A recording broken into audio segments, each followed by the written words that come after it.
Samajwadi party के अध्यक्ष और उत्तर प्रदेश के पूर्व मुख्यमंत्री अखिलेश यादव ने निर्णय किया है कि अब वो उत्तर प्रदेश की विधानसभा में रहेंगे, दिल्ली छोड़ेंगे और लखनऊ में डेरा जमाएंगे। अखिलेश यादव ने आज आजमगढ़ से अपनी लोकसभा की सदस्यता से त्यागपत्र दे दिया। यानी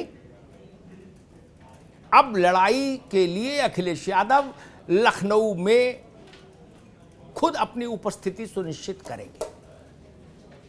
अखिलेश यादव के साथ साथ समाजवादी पार्टी के सबसे बड़े मुस्लिम चेहरे आजम खान ने भी लोकसभा की सदस्यता से इस्तीफा दे दिया है।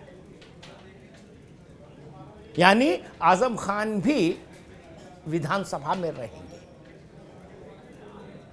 विधानसभा, अखिलेश यादव का विधानसभा में रहने का जो निर्णय है, ये बहुत बड़े राजनीतिक संदेशों वाला निर्णय है समाजवादी पार्टी के लिए। आपको याद होगा जब बीच में चर्चा आई थी कि अखिलेश यादव करहल विधानसभा सीट को छोड़ देंगे और लोकसभा में कंटिन्यू करेंगे, तो समाजवादी पार्टी के भीतर ये सुगबुगाहट हुई थी कि नहीं, अध्यक्ष को रहना चाहिए विधानसभा में, इससे पार्टी का मोराल बड़ा होगा, मोराल अप होगा। अखिलेश जी ने उसमें थोड़ा ऊहापोह की स्थिति को ये कह के और बढ़ा दिया कि जनता से पूछेंगे, पार्टी के कार्यकर्ताओं से राय ली जाएगी कि हम आजमगढ़ से लोकसभा का पद सदस्यता छोड़ें या विधायकी छोड़ें।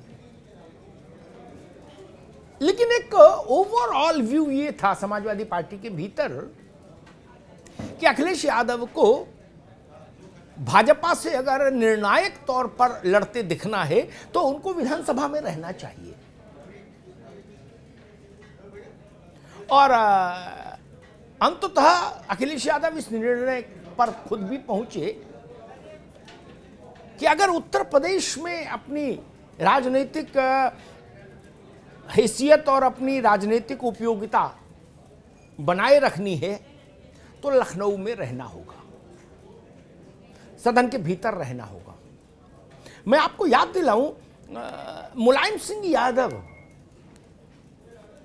जब तक वो अमर सिंह के बहुत मतलब समाजवादी पार्टी में अमर सिंह का बहुत ज्यादा वर्चस्व नहीं हुआ था, तब तक मुलायम सिंह यादव बहुत जरूरी काम पे ही दिल्ली आते थे, अन्यथा दिल्ली आते भी नहीं थे। और उनका सारा कर्म क्षेत्र, रण क्षेत्र उत्तर प्रदेश ही रहता था, 24 घंटे उत्तर प्रदेश। देश दुनिया की राजनीति की ओर तो उन्होंने तब देखना शुरू किया जब उत्तर प्रदेश की सक्रिय राजनीति से वो हट गए। तो अखिलेश यादव का जो निर्णय है और आजम खान का ये निर्णय है, ये भाजपा के लिए कितना मुश्किलें पैदा करेंगी अखिलेश यादव की उपस्थिति वहाँ, ये तो भविष्य की बात है, भविष्य के गर्भ में है। Samajwadi Party as a organisation, एक पॉलिटिकल पार्टी के तौर पर कैसे अपने को रिलेवेंट बनाए रख पाती है। लेकिन हाँ, सपा के भीतर अखिलेश यादव का ये निर्णय जरूर उत्साह पैदा कर रहा है। सपा का जो चुनाव में पराजय से जो मनोबल टूटता है किसी भी पार्टी का, उस मनोबल को अप कर देगा अखिलेश यादव का यह फैसला। और जब आजम खान भी वही उसी लाइन पर चल रहे हैं जिस लाइन पर अखिलेश यादव है, तो स्वाभाविक है इसका ग्राउंड जीरो पर तक मैसेज अच्छा जाता है पार्टियों में, और लगता है कि हाँ, हमारा नेता चुनाव खत्म होने के बाद दिल्ली नहीं चला गया। वरना आप कार्यकर्ताओं से बात कीजिए बिना कैमरे के, तब वो आपको दिल की बात बताते हैं, मन की बात सुनाते हैं। ऐसे नेता कार्यकर्ताओं को बहुत ज्यादा प्रेरित नहीं कर पाते, जिनके बारे में कार्यकर्ताओं की धारणा रहे कि वो केवल चुनाव के लिए आते हैं और चुनाव के बाद फिर आरामगाह में चले जाते हैं। बसपा सुप्रीमो मायावती की अगर सर्वाधिक आलोचना किसी बात पर होती है तो वो इसी बात पर होती है कि वो 4.25 साल अदृश्य रहती हैं और 3 महीने सार्वजनिक तौर पर उनकी प्रस्तुति होती है, उनका दर्शन होता है चुनाव के 3 महीने, तो उसका परिणाम पार्टी की दशा दिशा पर दिखता है। तो अब कुल मिला के हम ये मान सकते हैं कि उत्तर प्रदेश की विधानसभा में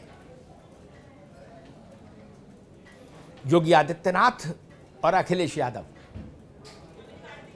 दोनों आमने सामने होंगे। और मुझे लगता है कि व्यवहारिक तौर पर ऐसा ही होगा कि अखिलेश यादव अगर खुद सदन में है तो विपक्ष के नेता का पद वो अपने पास रखे। हालांकि ऐसी कोई बाध्यता नहीं है। समाजवादी पार्टी चाहे तो ये पद किसी को भी दे सकती है, अपने किसी भी विधायक को, लेकिन व्यवहारिक तौर पर लगता है कि जब पार्टी का सबसे बड़ा नेता मौजूद हो सदन में तो फिर वही अपने पास विधायक विपक्ष के नेता की कुर्सी रखेगा। जिसके लिए अभी जब ये चल रहा था कि अखिलेश जी लोकसभा में कंटिन्यू करेंगे आजमगढ़ से, तब जो चर्चा चल रही थी कि तब शायद हो सकता है शिवपाल यादव को विपक्ष का नेता बनाया जाए। लेकिन अब मुझे ऐसा लगता है कि शायद ऐसा ना हो, और अगर अखिलेश यादव कुछ के मन में कुछ और होगा और वो एक और बड़ी लकीर खींचना चाहते होंगे सपा के भीतर, अपने परिवार के भीतर, तो ऐसा भी हो सकता है कि अखिलेश वहां रहें सदन में और नेता विपक्ष का पद शिवपाल यादव के पास रहे। ऐसा भी हो सकता है, कोई बहुत बड़ी उलटमासी नहीं होगी, उसका भी एक अपना राजनीतिक संदेश जाएगा। तो कुल मिला के अब उत्तर प्रदेश की सियासत में आपको गर्मी ज्यादा देखने को मिलेगी। एक तरफ योगी आदित्यनाथ, दूसरी तरफ अखिलेश यादव। मायावती जी किसी ऐसे दृश्य में कभी आती नहीं, इसलिए उनका उल्लेख यहाँ ठीक करना कोई आवश्यक नहीं। और प्रियंका गांधी जी की स्थिति ये कि उनसे उनकी ही पार्टी के लोग इस्तीफा मांग रहे हैं। अब पार्टी की इतनी विचित्र और बीभत्स किस्म की पराजय के बाद तो 2 चेहरे, 2 पार्टियां, उत्तर प्रदेश फिर बाइपोलर पॉलिटिक्स की ओर बढ़ता हुआ, और सदन में भी 2 चेहरों का टकराव आपको खूब दिखेगा। धन्यवाद।